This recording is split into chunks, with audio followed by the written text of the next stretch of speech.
사랑하는 독자 여러분, 안녕하세요.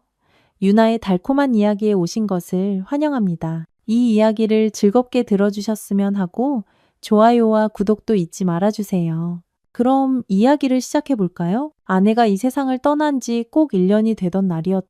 비에 젖은 장례식장의 고요함, 사진 속에 담긴 그녀의 미소 그 모든 것이 기억의 안개에 물들어 희미해지기 시작했다.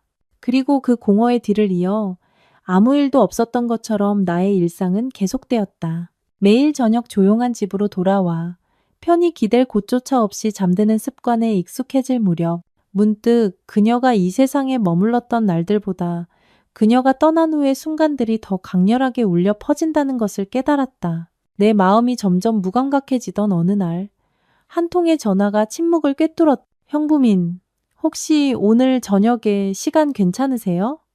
수진이었다. 그녀는 내 아내의 여동생이었다. 장례식 이후 몇 번 마주칠 기회가 있었지만 우리의 대화는 늘 짧았다. 그녀가 멀리 살고 있었기에 방문을 계획하는 것조차 결코 간단치 않았다. 하지만 설명할 수 없는 이유로 그날 그녀의 목소리는 유난히 가까이서 울리는 듯했다. 최근에 근처로 발령이 났어요. 지낼 곳을 알아보는 동안 며칠만 형부 댁에 머물러도 괜찮을까요? 나는 한순간의 망설임도 없이 대답했다. 물론이지. 언제쯤 올 수 있는데? 내일요. 짐은 거의 없으니 금방 정리될 거예요. 다음 날 수지는 조촐한 여행 가방 하나를 손에 들고 내 현관 앞에 나타났다. 그녀의 미소는 아내를 떠올리게 했고 그녀는 시선을 낮추며 서 있었다. 그녀가 조심스럽게 신발을 벗고 안으로 들어서는 그 발끝에서부터 기묘한 긴장감이 공기를 감쌌다. 나는 부엌을 지나 안방 옆 작은 방에 그녀의 여행 가방이 놓일 때까지 침묵 속에서 기다렸다. 혹시라도 불편하시면 언제든 말씀해 주세요. 수진이 옅은 웃음과 함께 말했다. 월세는 공짜일지 몰라도 그 대신 눈치껏 잘해야겠네요. 나도 모르는 사이에 입가에서 부드러운 웃음이 새어나왔다. 그렇게까지 신경 쓸 필요는 없어. 집이 그리 넓은 것도 아닌데 뭘. 오히려 누군가 있으니 좋네. 식탁에 마주 앉아 식사를 나눈 것이 실로 오랜만이었다. 배달 온 국을 음미하며 그녀는 그 맛이 얼마나 훌륭한지 연신 감탄했다. 나는 무심히 반찬을 집으며 그녀 쪽으로 슬쩍 시선을 던졌다. 그것은 기묘한 익숙함을 품고 있었지만 동시에 뚜렷하게 낯설었다. 익숙함은 그녀가 그저 내 처제였던 시절의 모습에서 비롯되었고 낯선 감정은 우리가 이제 한 집에 살고 있다는 현실에서 비롯되었다. 저녁 식사 후에 저는 텔레비전을 켰습니다. 수지는 손에 책을 들고 거실에 자리를 잡았고 저는 습관에 이끌려 부엌을 정리하기 시작했습니다. 설거지를 하던 중 제 시선이 밖으로 향했고 그 고요한 순간에 저는 수진의 옆모습을 보게 되었습니다. 그녀는 소파에 기대어 책장 속에 몰두해 있었고 그것은 평온한 집중의 그림이었습니다. 그 순간 제 아내가 한때 채웠던 공간을 그녀가 자연스럽게 차지하고 있는 모습이 낯설기보다는 더 평온하게 느껴졌습니다. 형부, 제가 여기 있는 거 정말 괜찮으세요? 수진이 물었고 그의 목소리에는 망설임의 기색이 서려 있었습니다. 수건으로 손을 닦으며 저는 인정의 의미로 고개를 끄덕였습니다. 완전히 괜찮아. 수진이 네가 편하다면 나도 아무 문제 없어. 다른 사람이 이 집에 머문 지가 오랜 세월이 흘렀는걸. 그녀의 미소는 미묘했지만 그것은 다시 한번 제 시선을 끌어 사로잡았습니다. 그리하여 첫날은 아무런 사건 없이 지나갔습니다. 하지만 밤이 깊어지자 그녀의 방문이 닫히는 소리의 메아리와 복도를 따라 사라지는 그녀의 발소리의 리듬이 이상하게 낯설게 느껴졌습니다. 침묵이 방을 감쌌고 바로 옆방에 누군가가 있다는 단순한 존재감이 제 마음속에 기묘한 혼란을 일으켰습니다. 그날 밤 제가 잠 못 이룬 이유는 제게서 멀어져 제가 풀 수 없는 미스터리로 남아 있습니다. 제가 느낀 것은 오직 오랫동안 비어있던 이 집 안의 분위기가 미묘하게 변하고 있다는 흔들리지 않는 인식뿐이었습니다. 식탁 위에 놓인 그릇은 제 아내가 한때 소중히 여겼던 바로 그 그릇이었습니다. 섬세한 연푸른색 테두리와 은은한 꽃무늬로 장식된 그 밥그릇은 그녀가 사랑했던 식기 세트 속에서 특별한 자리를 차지했고, 오랜 기간 동안 저는 다른 누군가가 그녀의 자리를 차지하는 것을 허락할 수 없었습니다. 하지만 오늘 아침 그 그릇은 수진의 손에 자연스럽게 놓여 있었고, 그녀는 숟가락과 젓가락을 부드럽게 내려놓으며 말했습니다. 이거 언니가 쓰던 그릇이죠? 저도 선명히 기억나요. 고등학생 시절에 놀러 올 때마다 언니는 항상 이 그릇에 밥을 담아주곤 했어요. 저는 고개를 끄덕이며 반찬을 집었지만 그것을 맛보기도 전에 마치 반갑지 않은 손님처럼 기억이 목에 걸려 저는 얼어붙고 말았습니다. 그녀의 어조는 과거를 회상하는 것이 전혀 불편하지 않은 듯 자연스럽게 흘러나왔고, 그 안에는 낯선 애정의 온기가 머물러 있었습니다. 그 시절에 제가 참 많이 먹었죠. 그렇지 않나요? 우리 둘이서 떡볶이를 만들어 먹으면 한 조각도 남기지 않았잖아요. 저는 미소와 함께 말하며 그 기억이 잠시 머물도록 했습니다. 수진이 부드럽게 웃었습니다. 그녀의 웃음은 작고 조용했지만 테이블 주위의 분위기를 부드럽게 바꿀 힘을 지니고 있었습니다. 그 시절에는 제가 꽤 순진했죠. 지금은 이걸 어떻게 표현해야 할까요? 조금 덜 먹고 조금 더 생각해요. 그 말이 왜 내 마음에 그토록 울렸는지는 수수께끼로 남았다. 수지는 허공에 멈춘 숟가락을 쥔 채 망설였고 내 시선을 피하며 섬세하게 물잔을 들어 올렸다. 식탁 너머의 그 시선이 나를 훑었고, 아내와 함께한 세월 동안 결코 경험해 본 적 없는 어떤 감각을 스치고 지나갔다. 그리고 나는 나도 모르게 내 접시 옆에 숟가락을 내려놓고 있었다. 이곳은 저를 편안함으로 감싸주네요, 형부. 음식은 정성껏 만들어진 것 같고 분위기는 익숙하게 느껴져요. 제가 너무 오래 머물면 안 된다는 뜻이겠지요? 그런 말 마세요. 전혀 부담스럽지 않아. 당신은 가족이고 이곳은 언제나 당신을 환영하는 집이에요. 내 말에 수지는 고개를 숙였다. 그녀의 얼굴을 보지 않고도 나는 느낄 수 있었다.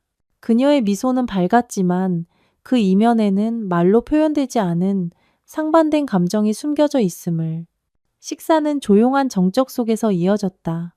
음식을 씹는 소리, 시원한 물을 마시는 소리, 그리고 숨을 고르는 짧은 멈춤들이 말로는 결코 포착할 수 없는 감정들을 전달하며 더 많은 것을 이야기했다.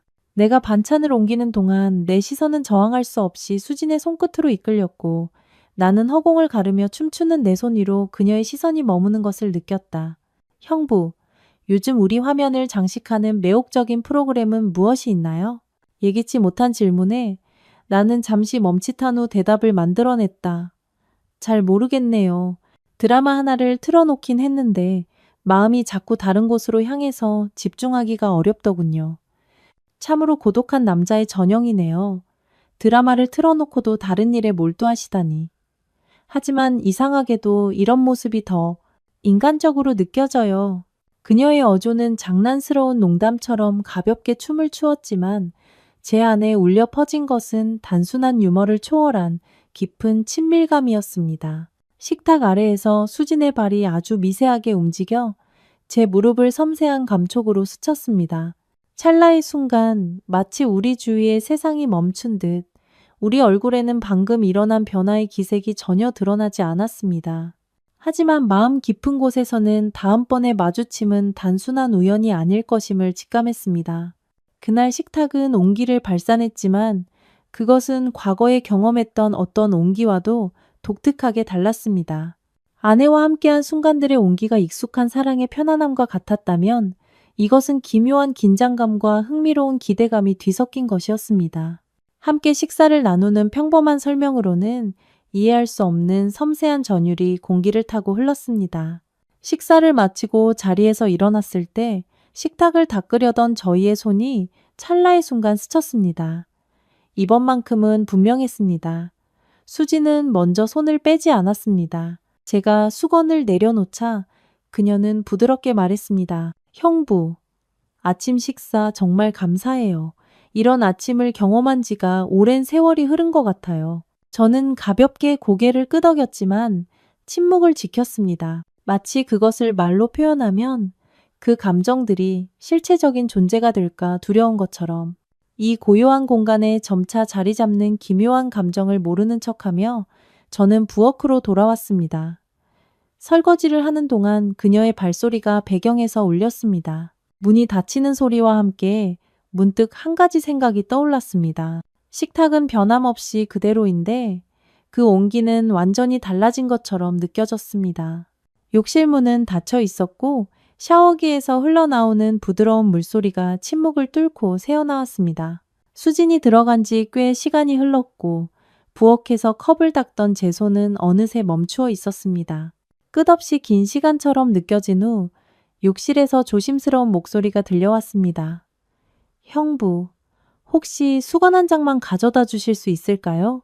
저는 고개를 들어 욕실 쪽을 향했습니다. 현관 옆 선반에는 수건들이 놓여 있었고 그것은 서두르느라 미처 챙기지 못한 그녀의 황급함을 말없이 증명하고 있었습니다. 저는 흔들림 없는 결심으로 수건 한 장을 집어들고 욕실 문으로 향했습니다. 문은 단단히 잠겨 있었지만 손잡이 아래로 희미한 틈이 남아 있었습니다. 그녀는 안에서 손을 내밀었고 그녀의 목소리는 차분했지만 기묘한 긴장감이 섞여 있었습니다.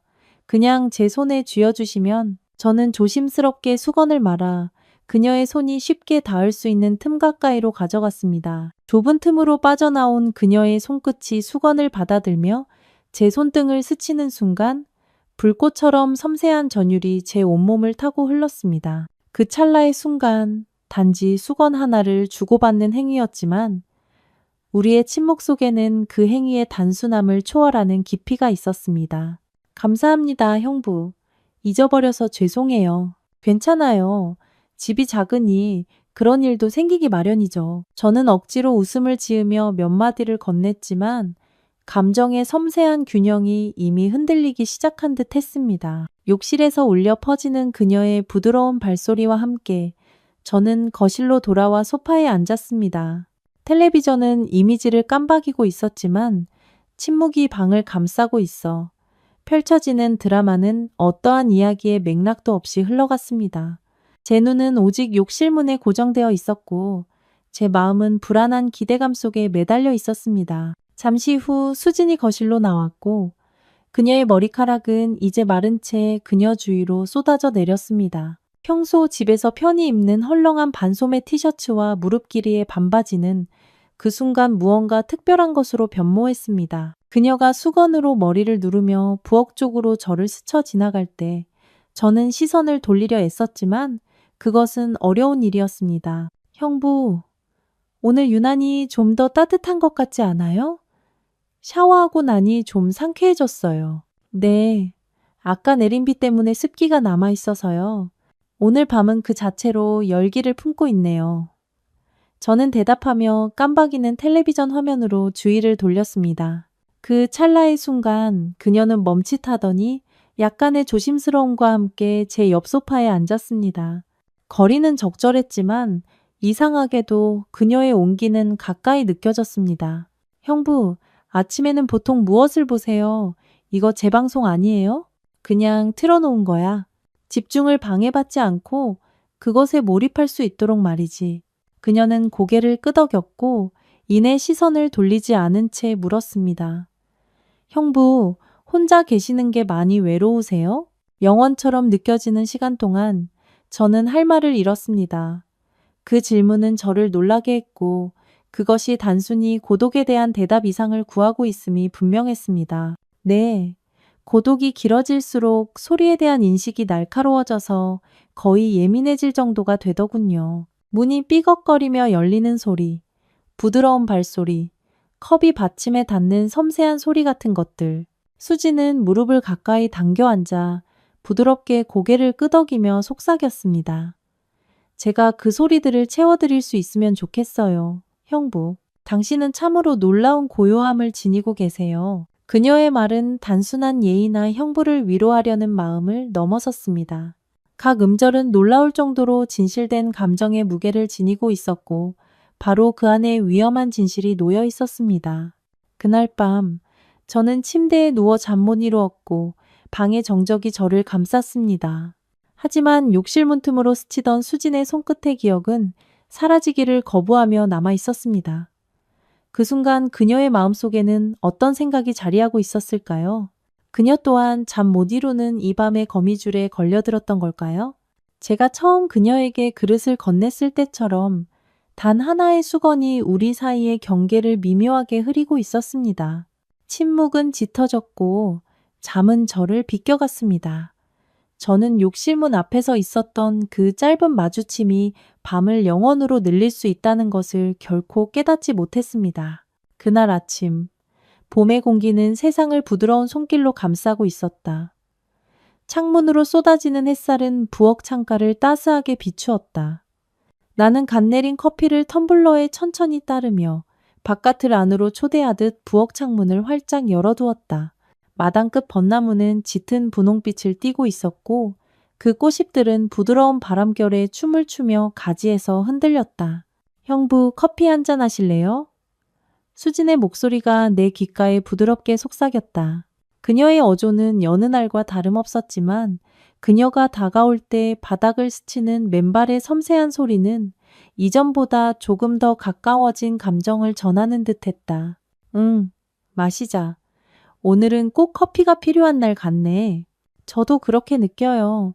왠지 모르게 오늘은 그저 조용히 커피를 음미하고 싶은 그런 날이에요. 수지는 내 옆 창가 의자에 자연스럽게 앉았다. 우리는 함께 부엌 식탁에 앉아 커피잔을 든 채 창밖을 응시했다. 대화의 부재가 전혀 불편하지 않았다. 오히려 그 평온한 침묵이 우리를 감싸며 평온의 감각을 키워주었다. 두 손으로 머그잔을 감싼 채 그녀는 영원처럼 느껴지는 시간 동안 창밖을 바라보다가 침묵을 깼다. 작년에 언니와 제가 벚꽃 구경 갔던 때를 기억하세요? 여의도 근처였던 것 같군요. 그날 언니는 언젠가 자기가 소중히 여기는 사람과 이런 풍경을 함께 나누고 싶다는 소망을 표현했어요. 나는 그녀를 바라보다 고개를 끄덕였다. 정말로 수진이답네요. 진정으로 아름다운 것을 마주했을 때 본능적으로 다른 사람을 먼저 생각하는 사람이니까요. 그렇게 생각하세요? 하지만 지금 이 순간에는 벚꽃이 그 섬세한 꽃잎을 펼칠 때 제 마음속에 춤추는 것은 언니의 얼굴보다 당신의 얼굴이에요. 이것이 솔직히 어느 정도의 혼란을 만드네요. 수지는 마치 혼잣말을 하듯 말했지만 나는 그녀의 혼란의 끝이 정확히 나를 향한 감정이라는 사실을 외면할 수 없었다. 대답 대신 나는 머그잔을 들어 입술로 가져갔다. 바로 그 순간 부드러운 바람이 공기를 타고 흘렀다. 창문 바로 밖에 매달려 있던 벚꽃이 몇 송이가 안으로 춤추며 들어왔고 그 중 하나가 그녀의 손등 위에 섬세하게 내려앉았다. 수지는 가만히 그 위에 시선을 고정한 채 머물러 있었다. 이렇게 조용히 내려앉았네요. 그냥 떼어낼 수가 없어요. 내 입가에 옅은 미소가 스쳤다. 말없이도 그녀의 의미를 이해한 듯했다. 이 감정은 아직 그 자리를 찾지 못했고 어쩌면 영원히 정착하지 못할 운명일지도 모르지만 그 조용한 존재감이 오히려 그 감정을 더욱 떨쳐내기 어렵게 만들었다. 수지는 옅은 미소를 지으며 물었습니다. 형부 언니와 함께 벚꽃 구경 가보신 적 있으세요? 저는 잠시 생각에 잠겼다가 천천히 고개를 저었습니다. 아니, 꽃이 피기 전에는 늘 바빴고 꽃이 다 지고 나서야 겨우 틈이 났지. 늘 시기가 맞지 않았어. 오늘은 저와 함께 보시게 되겠네요. 형부의 첫 벚꽃 구경 말이에요. 영원처럼 느껴지는 시간 동안 저는 침묵을 지켰습니다. 정적이 우리를 감쌌고 그녀가 아주 미세하게 몸을 기울이자 그녀의 숨결이 제 팔에 스치는 것을 느꼈습니다. 바로 그 순간 저는 마침내 컵을 내려놓았습니다. 수진아, 네? 이것이 단순한 우연의 장난인지 혹은 운명의 손길인지 모르겠네. 대답 대신 그녀는 손등에 내려앉은 벚꽃잎을 섬세하게 들어올려 제 컵 옆에 부드럽게 내려놓았습니다. 오늘은 그저 오늘일 뿐이죠. 내일은 늘 그렇듯 기다리고 있을 테고요. 그 말이 공중에 맴도는 동안 침묵이 다시 우리를 감쌌습니다. 컵 속의 커피는 식어갔고 바깥의 바람은 매 순간 따스함을 더해갔습니다. 아마도 이 감정은 영원과도 같은 시간 동안 조용히 피어나고 있었으며 봄의 도래와 같이 이제야 비로소 결실을 맺은 것일지도 모릅니다. 거실의 조명이 부드러운 빛을 던지는 밤이었습니다. 저희는 각자의 상념에 잠긴 채 와인잔을 비웠습니다. 식탁에는 어떠한 안주도 놓여있지 않았고 텔레비전은 침묵을 지켰습니다. 오직 봄밤의 정적과 희미한 음악 소리, 그리고 한 병의 와인만이 그 공간을 차지하고 있었습니다. 처음에 수지는 불안한 듯 그저 와인잔 가장자리에 입술을 댈 뿐이었습니다. 하지만 시간이 흐르자 그녀는 제가 감당할 수 있는 것보다 더 빠른 속도로 잔을 비우기 시작했습니다. 저는 술 기운이 그녀의 방어막을 조금씩 서서히 허물고 있음을 느꼈습니다. 대답을 하는 대신 저는 시선으로 그 질문을 돌려주었습니다. 수지는 쓴웃음을 지으며 잔을 내려놓고 어느 정도 초점을 잃은 듯한 눈으로 저를 마주했습니다. 언니가 떠나고 나서야 비로소 깨달았어요. 누군가의 부재로 생긴 공백은 물건이 아닌 감정으로 채워진다는 것을요. 당신은 저보다 더 큰 성숙함을 지니고 계세요. 아니요, 그렇지 않아요. 저는 그저 그리웠어요. 형부를 마지막으로 뵌 지가 영원처럼 느껴져요. 이 집이 몹시 그리웠어요. 언니와 함께 웃음으로 가득했던 그 저녁 시간들, 다시 한번 갈망하게 되는 순간들이에요. 랑 벚꽃 구경 가보신 적 있으세요? 나는 잠시 생각에 잠겼다가 천천히 고개를 저었다. 아니, 꽃이 피기 전에는 늘 바빴고 꽃이 지고 나서야 겨우 시간이 났지. 항상 시기가 맞지 않았어. 오늘은 저와 함께 보시는 거네요. 형부의 첫 벚꽃 구경. 영원처럼 느껴지는 시간 동안 나는 침묵했다. 정적이 우리를 감쌌고 그녀가 아주 살짝 몸을 기울이자 나는 그녀의 숨결이 내 팔을 스치는 것을 느꼈다. 바로 그 순간 나는 마침내 컵을 내려놓았다. 수진아, 네? 이것이 단순히 우연의 장난인지 혹은 운명의 손길인지 모르겠네. 그녀는 대답 대신 손등에 놓인 벚꽃잎을 섬세하게 들어 올려 내 컵 옆에 부드럽게 내려놓았다. 오늘은 그저 오늘일 뿐이죠. 내일은 언제나처럼 기다리고 있고요. 그 말이 공중에 맴도는 동안 침묵이 다시 우리를 감쌌다. 컵 속의 커피는 식어갔고 바깥의 바람은 매 순간 따뜻해지기 시작했다.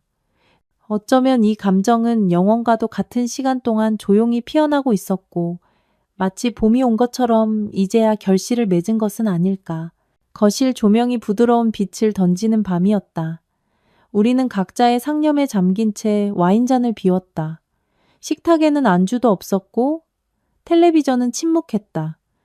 오직 봄밤의 정적과 희미한 음악 소리, 그리고 한 병의 와인만이 그 공간을 차지하고 있었다. 처음에 수지는 불안한 듯 와인잔의 가장자리에 입술만 살짝 대고 있었다. 하지만 시간이 흐르자 그녀는 내가 감당할 수 있는 것보다 더 빠른 속도로 잔을 비우기 시작했다. 나는 알코올이 그녀의 경계를 조금씩 허물고 있음을 느낄 수 있었다. 저는 대답 대신 시선으로 되물었다. 수지는 쓴웃음을 지으며 잔을 내려놓고 다소 흐릿해진 시선으로 나를 마주했다. 언니가 떠난 후에야 깨달았어요. 누군가의 빈자리는 물건이 아니라 감정으로 채워지는 거라는 걸.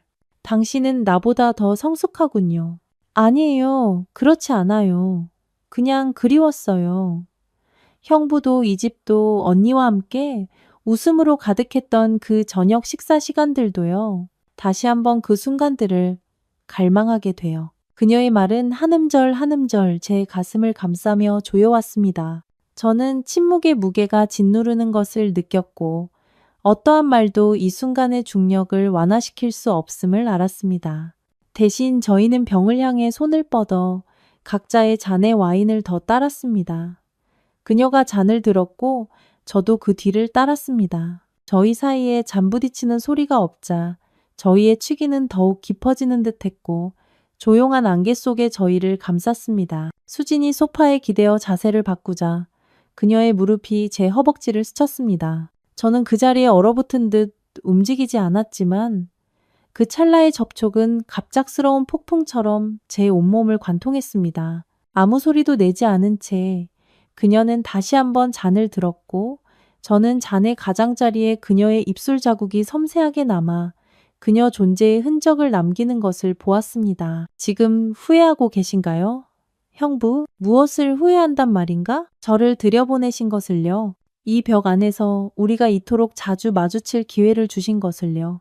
그녀의 시선에는 어떠한 유혹도 담겨 있지 않았습니다. 대신 그것은 조심스러움과 뿌리 깊은 슬픔으로 얽혀 있었습니다. 이 미묘함이 그것을 더욱 위험하게 만들었습니다. 저는 그 시선을 피하지 않았습니다. 저는 그것을 정면으로 마주했습니다. 한 잔의 와인을 사이에 둔 거리 너머로 그녀는 점차 말없이 자신의 손을 제 손 위에 얹었습니다. 제가 움찔한 것은 그녀의 손길의 온기 때문이 아니라 그것을 동반한 떨림 때문이었습니다.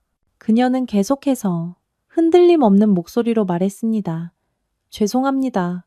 무엇 때문에 사과하는가? 이 감정에 대해 제 언니에게 미안한 마음이 들어서요. 그녀의 손이 제 손가락 사이로 미끄러져 들어왔습니다. 하지만 이 모든 것의 무게가 견딜 수 없게 되었어요. 저는 제 손 안에 놓인 그 손을 그대로 잡았습니다. 아마도 바로 그 순간에 모든 것은 이미 예정되어 있었을지도 모릅니다. 침묵 속에서 저희는 나란히 앉아 점차 서로를 향해 몸을 돌렸습니다. 그녀의 얼굴이 가까워졌고 저는 제 뺨에 닿는 그녀 입술의 부드러운 어루만짐을 느꼈고 그 뒤를 이어 제 코끝을 섬세하게 스치는 감촉을 느꼈습니다.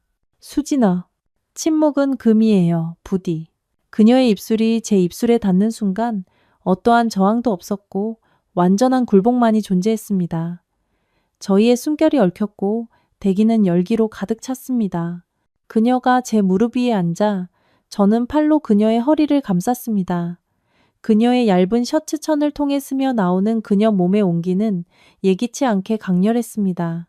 와인잔이 바닥에 부딪혀 깨지는 소리에도 저희는 동요하지 않았습니다. 불이 꺼졌을 때 그것은 마치 저희가 주위를 감싸는 어둠에 굴복하며 본능적인 연결의 순간 속에서 저희의 입술이 마주하도록 허락하는 것 같았습니다. 소파 위에서 그녀의 손가락은 능숙하게 제 셔츠의 단추를 풀었습니다. 제 가슴을 가리고 있던 천이 부드럽게 옆으로 밀려났고 그녀는 그 위에 이마를 기댔습니다. 이것이 옳은 일일까요? 지금 제 머릿속은 하얀 캔버스와도 같습니다. 그렇다면 아마도 그것이 해답일지도 모르겠네요. 저는 팔로 그녀의 목을 감싸고 부드럽게 그녀를 눕혔습니다. 제 입술은 그녀 목의 섬세한 곡선을 따라갔고 제 손끝은 그녀의 등을 어루만지며 능숙하게 그녀의 옷을 벗겨냈습니다. 그에 대한 보답으로 그녀는 제 얼굴을 두 손으로 감쌌고 그녀의 입술은 몇 번이고 저희의 숨을 앗아갈 듯한 강렬함으로 제 입술과 마주했습니다. 그 순간 저희는 영원처럼 느껴지는 시간 동안 주위를 감싸는 어둠 속에 머물렀습니다. 죄책감은 와인의 뒷맛처럼 남아 있었고 사랑과 욕망은 그 잔향처럼 공기 중에 퍼져 영원히 제게 달라붙었습니다. 아침은 다른 어느 날과 마찬가지로 펼쳐졌습니다. 창문을 통해 햇살이 쏟아져 들어와 거실 바닥 위로 익숙한 온기를 던졌고 커피포트는 물을 끓이며 위안을 주는 소리를 냈습니다. 부드럽게 눈을 비비며 저는 부엌으로 가서 조용히 컵을 꺼냈습니다.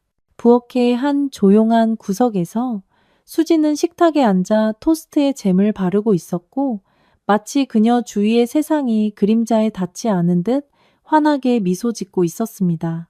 하지만 그녀의 눈에는 그 쾌활한 외관 바로 너머에 숨어 있는 불안한 공허함이 있었습니다. 목에 덩어리가 생긴 듯했고 저는 말로 표현되지 않은 단어들의 무게와 씨름하며 입술을 굳게 다물었습니다. 그럼에도 불구하고 그녀의 인사는 침묵을 꿰뚫으며 예기치 못한 선명함으로 울려 퍼졌습니다. 형부, 오늘 커피에 시나몬 좀 뿌리실 건가요? 저는 미소를 지으며 고개를 저었고 그녀에게 커피잔을 건네며 대답했습니다. 오늘은 쓴맛을 그대로 받아들이는 것이 최선일 것 같아서요. 그 말에 그녀는 부드러운 웃음을 터뜨렸지만 그 미소는 너무나도 빨리 사라졌습니다. 저희는 식탁을 사이에 두고 서로 마주 앉았지만 저희의 시선은 거의 마주치지 않았습니다. 저는 무심코 스마트폰 화면을 켰다 껐다 했고 그녀는 조용히 토스트를 베어 물며 커피를 마셨습니다. 이상하게도 침묵은 우리 주위의 분위기를 더욱 무겁게 만들었습니다. 수진아, 그녀가 고개를 들었습니다. 네? 오늘은 몇 시까지 출근해야 하는가? 9시 반이요. 형부는 오늘 늦게 출근하시나요? 오후에 회의가 있어서 평소보다 조금 늦게 나갈 거야. 그녀는 고개를 끄덕였고 침묵이 다시 그들을 감쌌습니다. 그들은 말을 주고받았지만 그 말들은 진정한 의미를 담고 있지 않은 듯 했습니다. 마지막 한 조각을 다 먹고 그녀는 조용한 우아함으로 의자에서 일어나 머그잔을 씻기 시작했습니다. 이 평범해 보이는 일조차도 조심스러운 절제의 기운으로 물들어 있는 듯 했습니다. 저는 누구보다 잘 알고 있었습니다. 지난밤의 메아리가 우리 사이에 뚫을 수 없는 벽처럼 버티고 있음을. 그녀가 출근 준비를 위해 자신의 방으로 향하다가 문고리에 손가락을 얹은 채 문턱에서 멈추었습니다. 제게로 고개를 돌려 그녀는 말했습니다. 형부, 어제 일어났던 일은 그저 술을 조금 과하게 마신 탓이었을 뿐이에요. 염려하실 필요 없어요. 저는 그녀를 올려다보았지만 할 말을 잃었습니다. 그녀는 용감하게도 차분한 어조를 유지하려 애썼고 그녀의 시선은 제 얼굴과의 직접적인 접촉을 피하며 제 어깨 근처의 한 지점에 머물렀습니다. 저는 간신히 입술을 떼어 대답했습니다. 그래, 너도 괜찮기를 바란다. 나 또한 일을 복잡하게 만들고 싶지는 않아. 그녀의 표정은 미소도 눈물도 아닌 섬세한 균형을 이룬 채 그녀는 고개를 끄덕이고 조용히 자신의 방으로 들어갔습니다. 문이 닫히는 소리는 침묵을 가르며 예기치 못한 날카로움으로 울려 퍼졌습니다. 그날의 남은 시간은 기묘한 길이감으로 펼쳐졌습니다. 같은 공간을 공유하고 있음에도 우리의 마주침은 드물었고 만날 때조차 미묘한 고갯짓 외에는 아무것도 없었습니다. 복도에서 서로 스쳐 지나갈 때마다 저는 불필요하게 문을 닫거나 제 방향을 바꾸었고 그녀는 발소리를 죽이며 움직였습니다. 거실에 남겨진 그녀의 머리카락 한 올조차 낯설게 느껴지는 오후였습니다. 바로 전날까지만 해도 그토록 분명했던 친밀감이 이제는 아프도록 멀게 느껴졌습니다. 비가 밖에서 내리기 시작했고 각 빗방울은 소박한 단독주택의 얇은 슬레이트 지붕 위에서 춤을 추며 공중으로 메아리치는 교향곡을 만들어냈습니다. 처음에 그 소리는 부드러운 자장가였지만 곧 그것은 빨라졌고 낮은 천둥 소리가 합류했습니다. 수지는 무릎을 가까이 당긴 채 거실 소파에 웅크리고 앉아 있었습니다. 저는 부엌불을 끄기 위해 일어섰다가 창문에 이끌려 펼쳐지는 광경에 사로잡혔습니다. 전깃불이 불규칙하게 춤을 추다가 어둠에 잠겼고 이내 섬뜩한 정적이 방을 감쌌습니다. 정전이었습니다. 형부, 전기가 나간 것 같아요. 그녀의 목소리는 평소보다 부드러웠습니다. 저는 냉장고에서 비상용 랜턴을 꺼내 조심스럽게 켰고 그 희미한 빛은 집의 그늘진 구석들을 간신히 비추었습니다. 저는 정전이 별일 아닌 척했지만 그 감싸는 어둠 속에서 수진의 눈은 독특한 광채로 반짝였습니다. 말없이 저는 섬세한 랜턴을 거실 테이블 위에 두고 제 방으로 돌아왔습니다. 그날 설명할 수 없게도 수진의 숨결의 리듬이 제 뒤를 따르는 듯 했습니다. 잠시 후 제 방문이 삐걱거리며 열렸고 수진의 망설이는 모습이 드러났습니다.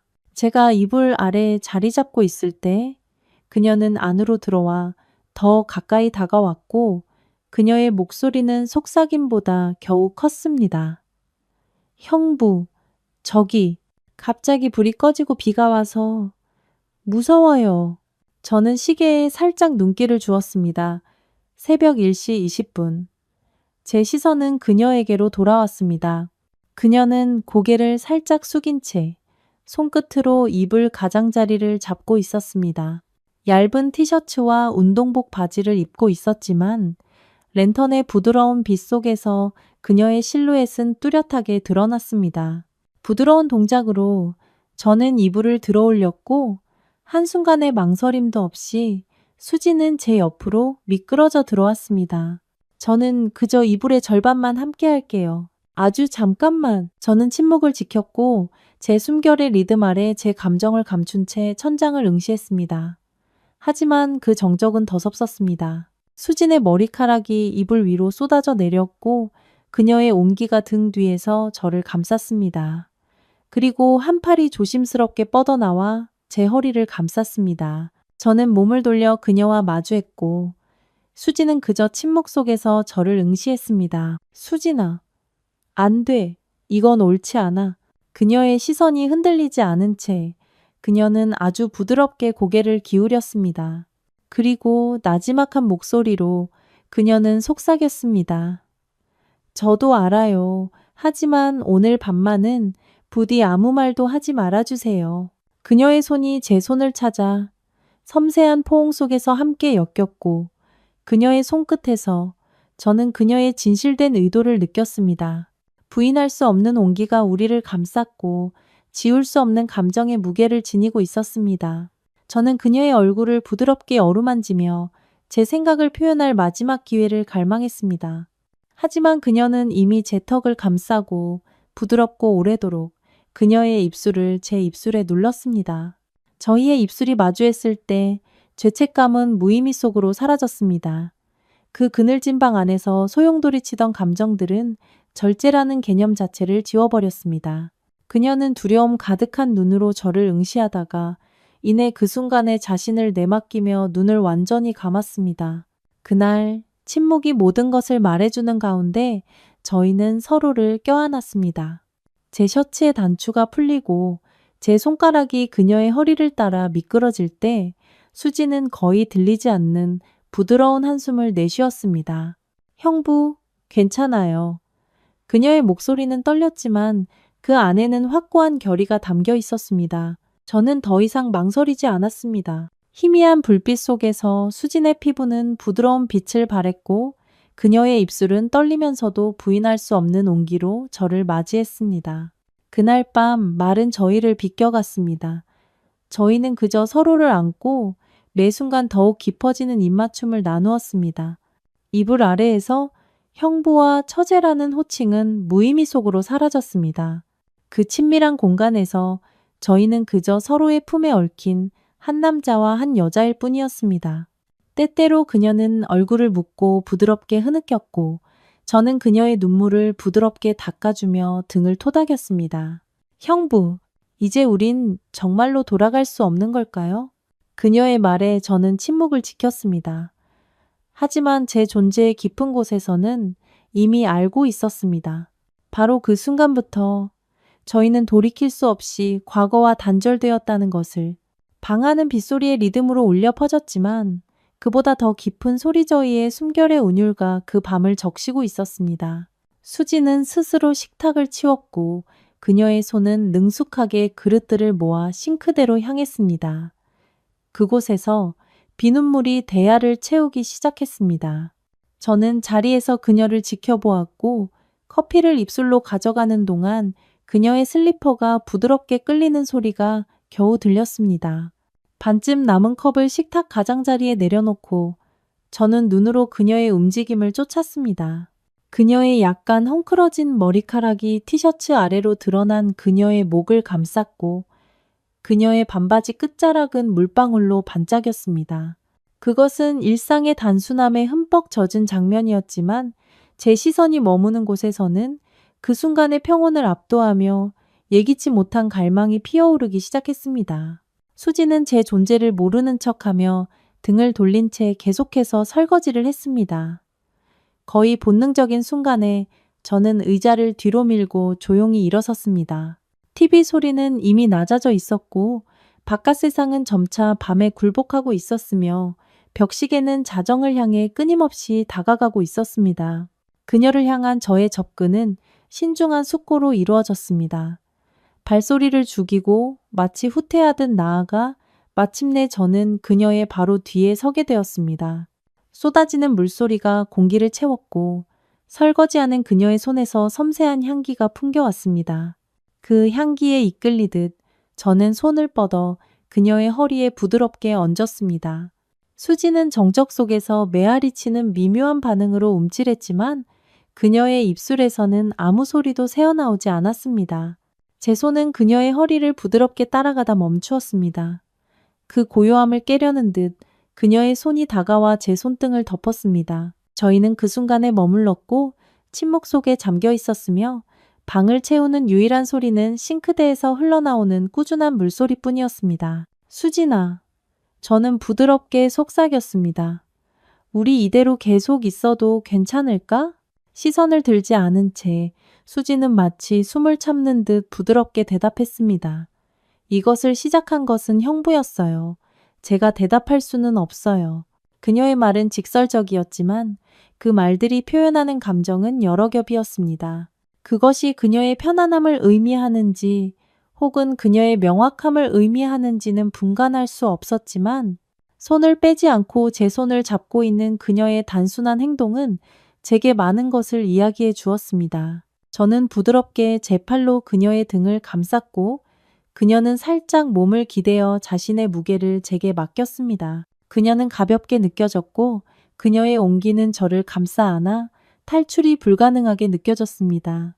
이 순간에 머무르는 것만으로도 충분하지 않을까?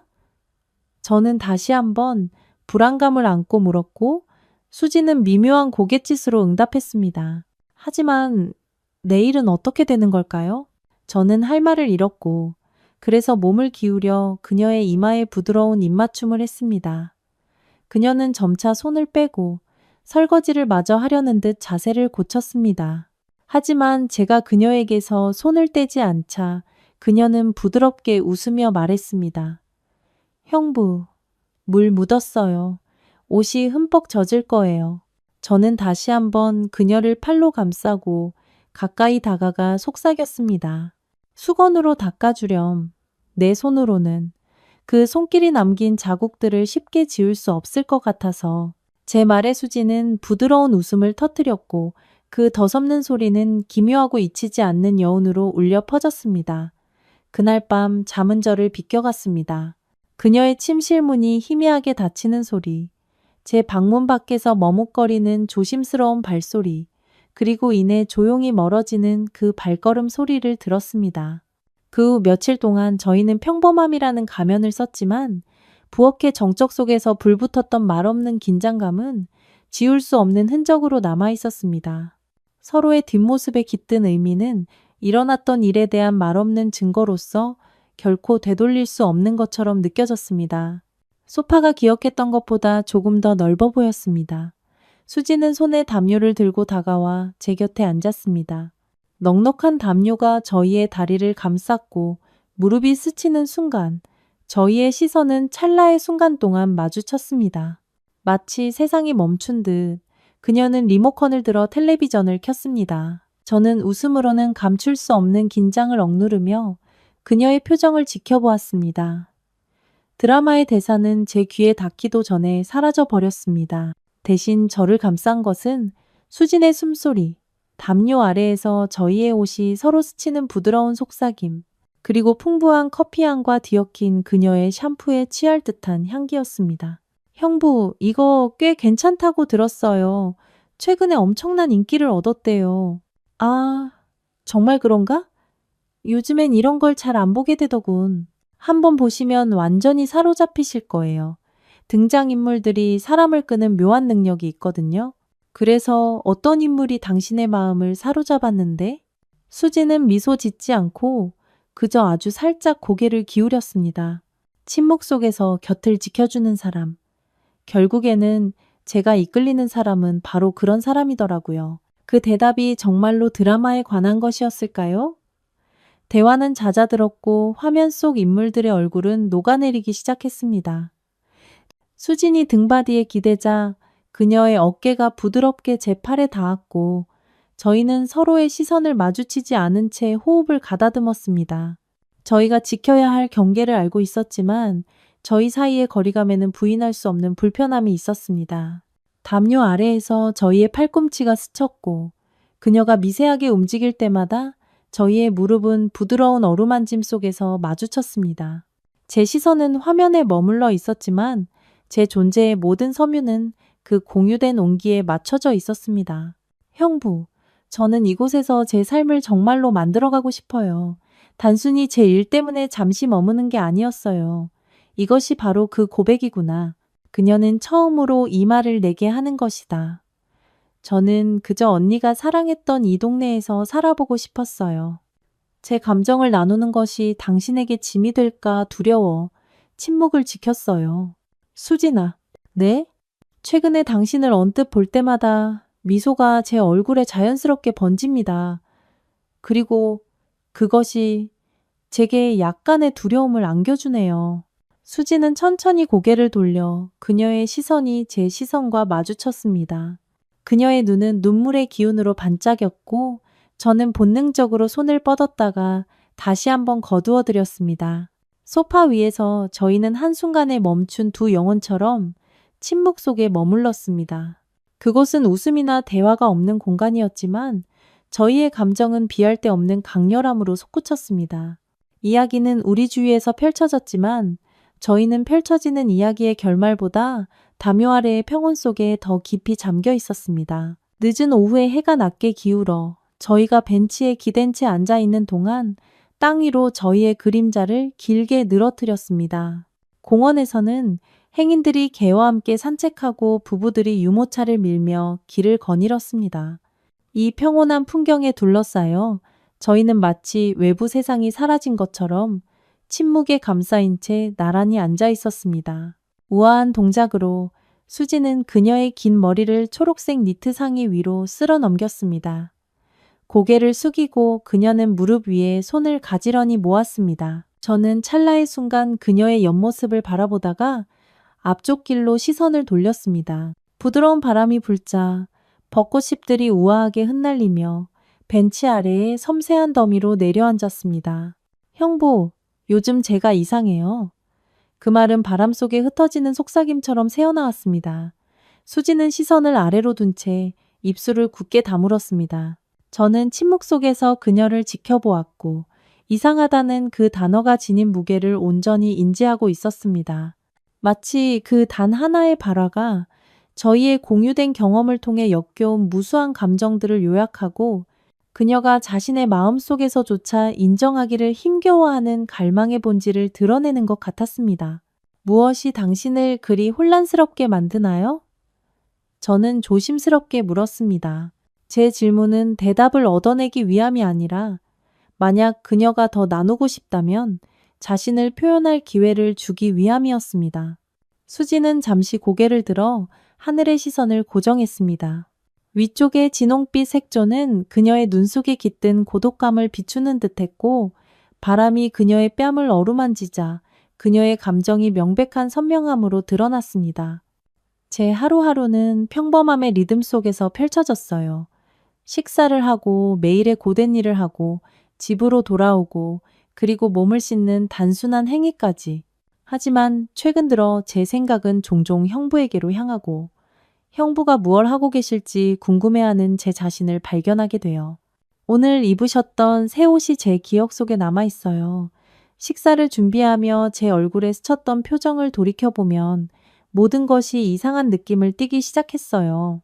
그녀의 목소리는 부드럽게 흘러나왔고 그 평온한 운율은 그 아래 숨어있는 미묘한 떨림을 감추고 있었습니다. 그것은 그녀의 손끝에서 시작되어 제 가슴 깊은 곳까지 잔잔한 파문을 일으켰습니다. 정적 속에서 저는 머뭇거렸고 제 손은 그녀의 손 위를 맴돌다가 마침내 그 위에 내려앉았습니다. 바로 그 순간 수지는 고요함에 몸을 맡겼고 그녀의 눈은 감겼으며 그녀는 섬세한 연결의 춤 속에서 하나하나 제 손가락에 자신의 손가락을 엮기 시작했습니다. 수진아. 대답은 없었습니다. 대신 그녀는 고개를 살짝 숙이고 제 손을 더욱 꽉 쥐었습니다. 저는 침묵을 지켰습니다. 그 순간 말은 불필요하게 느껴졌기 때문입니다. 저희 사이에 흐르는 감정들은 어떠한 언어보다도 더 깊은 의미를 전달했고 저희는 정적 속에서 서로를 알아보고 있었습니다. 나도 그래. 제 목소리는 침묵 속으로 사라졌지만 수지는 제 마음을 이해한 듯 고개를 끄덕이며 응답했습니다. 해는 수평선에 낮게 걸려 있었고 공원 위로 길게 늘어진 그림자를 드리웠습니다. 자전거 타는 사람이 휙 지나가며 희미한 흙먼지 구름을 일으켰습니다. 바람이 휩쓸고 지나가며 잠시 저희의 얼굴을 가린 후 저희는 다시 한번 시선을 교환했습니다. 수진이 저를 응시하며 거의 속삭임에 가까운 목소리로 그는 물었습니다. 이제 우리는 어떻게 해야 하죠? 저는 할 말을 잃었습니다. 던져진 질문은 단순히 방향을 선택하는 문제가 아니었습니다. 그것은 저희 앞에 놓인 무수한 길에 대한 책임의 무게를 제가 받아들이라는 긴급한 부름이었습니다. 이 중대한 의미로 가득 찬 순간이 거의 숨막히게 느껴졌습니다. 그녀를 향한 제 감정이 변한 순간부터 저는 후회와 불확실성이라는 끝없는 고리 속에 갇혀 있었습니다. 현실의 혹독함에서 벗어나고 싶은 충동이 솟구치는 순간들도 있었습니다. 하지만 바로 이 순간 그녀의 손을 잡고 있자 도망치고 싶은 욕망은 완전히 사라졌습니다. 지금 당장은 어떤 결정도 내리지 말자. 우리 그냥 오늘은 이 순간에 그저 손을 잡고 있는 것만으로도 괜찮다고 생각해. 제 말에 수지는 미소 지었고 그녀의 눈가에는 섬세한 떨림이 춤을 추었습니다. 그 미소는 오랫동안 부재했던 영혼이 소중한 집으로 돌아오는 길을 찾은 듯한 따스함과 순수함을 발산했습니다. 그 순간 저희는 손을 마주 잡은 채 고요함 속에 머물며 그 정적을 음미했습니다. 저 멀리 가로등이 깜박이며 켜졌고 부드럽게 공원을 감싸는 어둠을 밝혔습니다. 형부? 괜찮을까요? 오늘만 이렇게 있어도 저는 침묵을 지켰고 대신 그녀의 손을 조금 더 강하게 쥐었습니다. 만약 단지 오늘 하루만이라도 이 순간 그녀 곁에 있을 수만 있다면 내일 저희가 치러야 할 대가를 단 한순간만이라도 잊고 싶었습니다. 새벽이 밝아올 무렵 밤의 정적은 거의 만져질 듯한 무게감으로 남아 있었습니다. 복도 끝 작은 등불의 희미한 빛이 어두운 집의 그림자를 뚫기 위해 애쓰고 있었고 저는 수진의 방 앞에 서서 그 미미한 빛조차 저를 짓누르는 듯한 짙은 긴장감에 사로잡혀 있었습니다. 비록 단 하나의 몸만이 저희 사이를 가로막고 있었지만 그것은 제 마음속에서 소용돌이치는 무수한 갈등의 무게를 짊어지고 있었습니다. 숨을 들이쉬려 했으나 그것은 저를 비껴갔고 제 손끝은 문고리 위를 맴돌며 그 표면을 거듭 어루만졌습니다. 수많은 말들이 제 마음속을 휩쓸고 지나갔지만 결국 단 하나도 제 입술에 닿지 못했습니다. 문틈 너머에서는 아무 소리도 들려오지 않았습니다. 아니, 어쩌면 제가 의도적으로 그것을 외면하고 있었는지도 모릅니다. 불과 몇 분 전 저녁 식탁을 채웠던 웃음소리 뒤에 찾아온 이 밤의 정적은 뚜렷하게 달라져 있었습니다. 얼마 전 수지는 저보다 먼저 방으로 들어갔고 저는 영원처럼 느껴지는 시간 동안 그녀의 뒷모습을 바라보며 이곳에 머물러 있었습니다. 순간 가장 부드러운 숨소리가 제 귀에 닿았습니다. 그 운율은 흔들림이 없었으나 그 아래에는 억눌린 흐느낌을 연상시키는 기묘하고 절제된 떨림이 깔려 있었습니다. 그 찰나의 순간 저는 다시 한번 손을 뻗었습니다. 이번에는 불확실성을 떨쳐내려 노력했으나 문고리를 쥔 제 손은 또다시 망설였습니다. 문고리를 쥔 제 손은 또다시 망설였습니다. 이것을 여는 것이 돌이킬 수 없는 한 걸음을 의미하는 걸까? 아니면 저희는 이미 후퇴가 불가능한 지점에 도달해버린 걸까? 마침내 제가 부드럽게 손잡이를 돌리자 문이 안쪽에서 삐걱거리며 열렸습니다. 그곳에는 수진이 고개를 숙인 채 마치 내내 이 순간을 위해 준비하고 있었던 것처럼 신중하고 느린 움직임으로 서 있었습니다. 그녀의 긴 머리카락은 어깨 위로 쏟아져 내려 그녀의 잠옷을 가리고 있었고 그 아래로 그녀의 맨발이 아주 미세하게 떨리고 있었습니다. 비록 그녀의 눈은 보이지 않았지만 그녀의 어깨와 손끝은 분명한 메시지를 전달하고 있었습니다. 들어오세요. 형부, 오지 않으실 줄 알았어요. 그녀는 그 말을 내뱉고 한 걸음 뒤로 물러섰습니다. 저는 방 안으로 들어섰고 문이 부드럽게 닫히는 소리가 등 뒤에서 울려 퍼졌습니다. 조촐한 침대 옆 등불의 부드러운 빛이 방 전체를 은은하게 비추었습니다. 이 빛 속에서 그녀는 더 작고 더 섬세해 보였습니다. 그리고 부인할 수 없이 더 진실되어 보였습니다. 두려웠던 건 아니에요. 그저 형부 목소리가 듣고 싶었어요. 그녀가 말하는 동안 수지는 고개를 들었고 그녀의 눈 속에서 저는 무수한 감정들을 읽었습니다. 고독, 불안, 갈망, 그리고 부인할 수 없이 사랑을. 그녀의 시선은 피할 수 없었고 솔직히 저는 그리하고 싶은 마음도 없었습니다. 내가 이 문 앞에서 불확실성의 거미줄에 걸린 채 얼마나 오래 서 있었는지 짐작이나 할 수 있겠어? 그것은 영원처럼 느껴졌네. 수진의 미소가 피어났다가 이내 섬세한 떨림으로 바뀌었습니다. 저는 조심스럽게 다가가 손을 뻗었습니다. 놀랍게도 그녀는 물러서지 않았습니다. 대신 그녀가 먼저 제 손을 잡았습니다. 그 순간 저희의 손가락이 얽혔을 때 저는 더 이상 돌아갈 길이 없음을 이해했습니다. 정적 속에서 저희는 말없이 서로를 안았습니다. 저희의 거리는 심장이 맞닿을 듯 가까웠고 말은 불필요하게 되었습니다. 이 감정은 분명히 잘못된 것이었지만 이미 뿌리를 내렸고 되돌리기에는 너무 늦었습니다. 꺾을 수 없는 시간의 흐름이 앞으로 나아갔습니다. 현관문 키패드 소리가 울리자 문이 갑작스러운 힘으로 활짝 열렸습니다.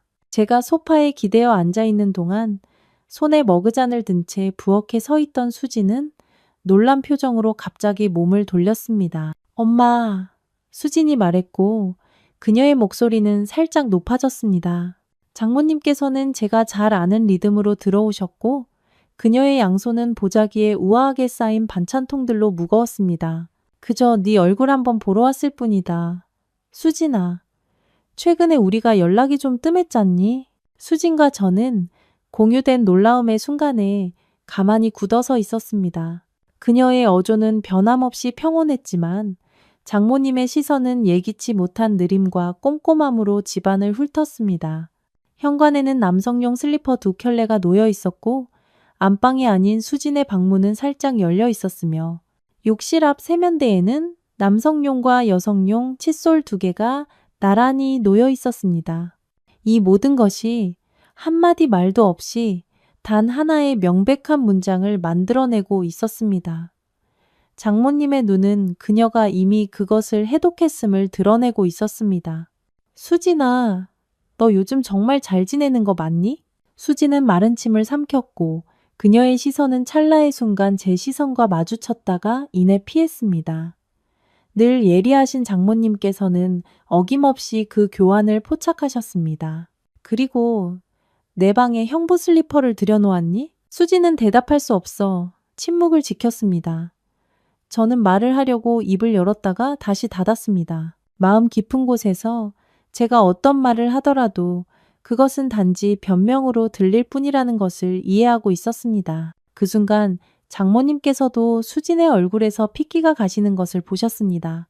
장모님께서 말씀하셨고 그녀의 말은 부드러운 한숨처럼 공기 중으로 흘러갔습니다. 사실이 아니길 바랐건만, 아, 사실인 모양이구나. 오늘 이곳에 오기 싫었던 그 강한 느낌이 괜한 게 아니었어. 그녀의 말은 마침내 입증된 의심의 무게를 담고 있었습니다. 저는 할 말을 잃었습니다.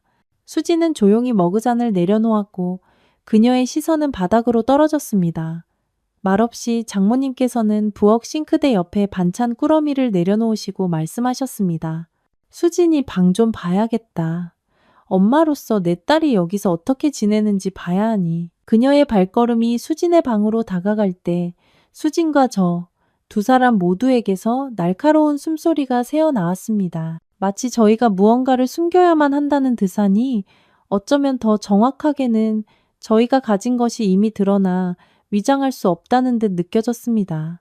수진의 방문이 활짝 열렸고 장모님의 신중한 발걸음이 거실로 다시 메아리 쳤습니다. 그녀의 손에는 아무것도 들려있지 않았지만 그녀의 표정은 마치 모든 진실을 파헤친 듯 단호했습니다. 제가 소파에 침묵을 지키고 있는 동안 그녀의 시선은 제게 고정되었습니다. 더 보기 전에 수진이를 데리고 당장 떠나야겠구나. 그녀의 말은 부드럽게, 하지만 부인할 수 없는 힘으로 울려 퍼졌습니다.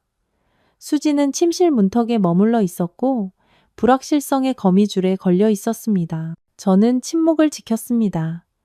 행동이 절실히 요구되는 그런 순간이었지만 제 몸은 저를 배신하고 그 자리에 마비되어 있었습니다. 저는 숨을 가슴속에 단단히 가둔 채 그저 앉아 있었습니다. 자네! 수진이는 언니를 잃은 슬픔 속에서 겨우 숨을 쉬던 그저 어린아이였네. 그런 아이와 대체 이유가 뭔가? 자네 눈빛이 드러내는 것은 무엇인가? 대체 지금 이 순간에 무슨 짓을 하고 있다고 생각하는 건가? 그 말에 저는 무릎을 세게 쥐었습니다. 수지는 방에서 나왔고 그녀의 발걸음은 거실로 향하며 바닥을 부드럽게 스쳤습니다.